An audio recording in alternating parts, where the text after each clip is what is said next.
Hello friends, તો આજે આપણે ખૂબ જ ટેસ્ટી અને ખૂબ જ હેલ્ધી એવી ચટણી બનાવીને તૈયાર કરશું, જેને તમે એક અઠવાડિયા સુધી ખાઈ શકો છો. એકદમ સરળતાથી બની જાય છે, ફક્ત 5 જ મિનિટમાં. તો ચાલો બનાવવાનું શરૂ કરીએ. તેના માટે મેં અહીંયા 2 સફરજન લઈ લીધા છે. તો તમારે વધારે પ્રમાણમાં બનાવવી હોય તો વધારે સફરજનનો ઉપયોગ પણ કરી શકો છો. હવે આપણે સફરજનને સૌથી પહેલાં સરસ ધોઈ લીધા છે અને આ રીતે આપણે છોલી લેવાના છે. તેની છાલ આ રીતે અલગ કરી લઈશું. બંને સફરજનને રેડી કરી લઈશું આપણે છોલીને. તો આ ચટણી તમે એકવાર જરૂરથી ટ્રાય કરજો, ખૂબ જ સરસ બને છે. તમે હંમેશા ચટણી બનાવીને રાખશો એટલે તમને ટેસ્ટી લાગશે આ ચટણી. તો અહીંયા મેં બંને સફરજનને આ રીતે છોલી લીધા છે અને હવે આ રીતે આપણે તેને લાંબી પીસેસમાં આ રીતે કટ કરી લઈશું. બંને સફરજનને આ રીતે રેડી કરી લઈશું. કટ કરીને પાતળા કરવાના છે, વધારે આપણે જાડા તેના પીસેસ નથી કરવાના. તો તમે જોઈ શકો છો આ જ રીતે આપણે બંને સફરજનને રેડી કરી લીધા છે. હવે આપણે તેને બનાવી લઈશું. તો તેના માટે આપણે ગેસ ઉપર આ રીતે એક પેન રાખી લઈશું અને તેમાં 1.5 થી 2 ચમચી એટલું તેલ એડ કરી દઈશું. તેલ સરસ ગરમ થાય એટલે અડધી ચમચી જીરું એડ કરી દઈશું અને અડધી ચમચી વરિયાળી આપણે તેમાં એડ કરી દેવાની છે. બંને વસ્તુને સારી રીતે સાંતળી લીધા પછી આપણે 1 ચમચી એટલી આદુની ક્રશ કરીને એડ કરી દેવાનું છે.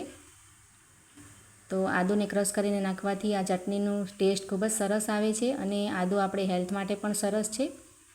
આદુને આપણે સરસ રીતે સાંતળી લેવાનું છે ગરમ તેલમાં આ રીતે. તેનાથી ખૂબ જ સરસ ટેસ્ટ આવે છે. અને હવે આપણે આદુ સતળાઈ જાય એટલે આપણે જે કટ કરીને સફરજન રાખેલા છે તે આપણે તેમાં એડ કરી દઈશું અને તેને આ રીતે મિક્સ કરી લઈશું. અને ત્યાર પછી આપણે 5 ચમચી એટલું મીઠું તેમાં એડ કરી દેવાનું છે.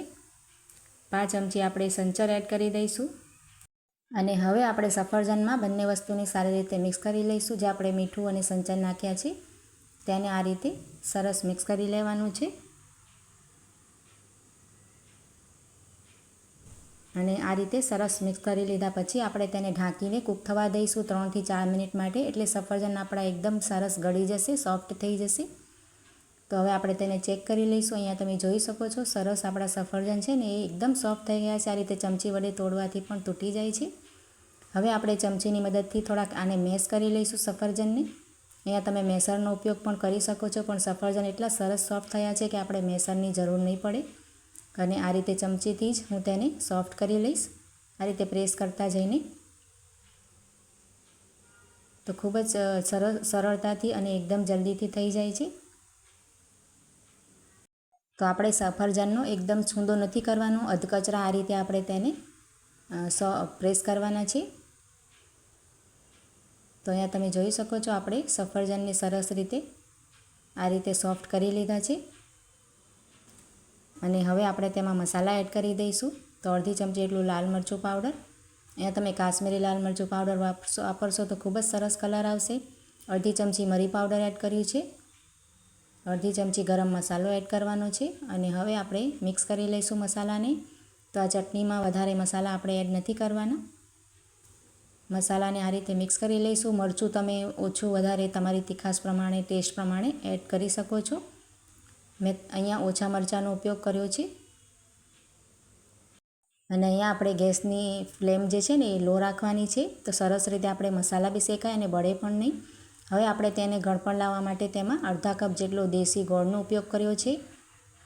તો અહીંયા તમે ખાંડ કે પછી સાકર પણ એડ કરી શકો છો, પણ આપણી ચટણી જે છે ને એકદમ હેલ્ધી બને એ માટે આપણે તેમાં ગોળ જ ઉપયોગ કર્યો છે. તો આ રીતે ગોળ નાખીને આપણે સરસ રીતે મિક્સ કરી લઈશું એટલે ગોળ સરસ મેલ્ટ થઈ જાય. અને આ રીતે આપણે 1 થી 2 મિનિટ માટે તેને મિક્સ કરીશું અને પછી આપણે તેને ઢાંકીને કૂક કરી લઈશું. એટલે સરસ બધા જ મસાલા અને જે ગોળ એડ કર્યો છે ને તે એકરસ થઈ જાય. એટલે આ રીતે ઢાંકી દઈશું અને 1 મિનિટ માટે તેને કૂક થવા દઈશું.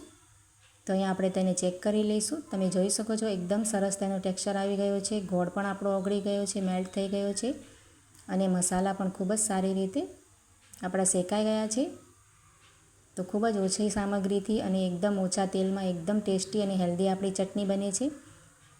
હવે આપણે તેમાં અહીંયા લીંબુનો રસ એડ કરી દઈશું. અડધી ચમચી કે 1 ચમચી જેટલો પણ તમારે ખટાશ રાખવી હોય એટલે આપણે લીંબુનો રસ એડ કરી દીધો છે. સફરજન આપણા વધારે ખટાશવાળા હોય તો પછી આપણે અડધી ચમચી જ એડ કરવાના.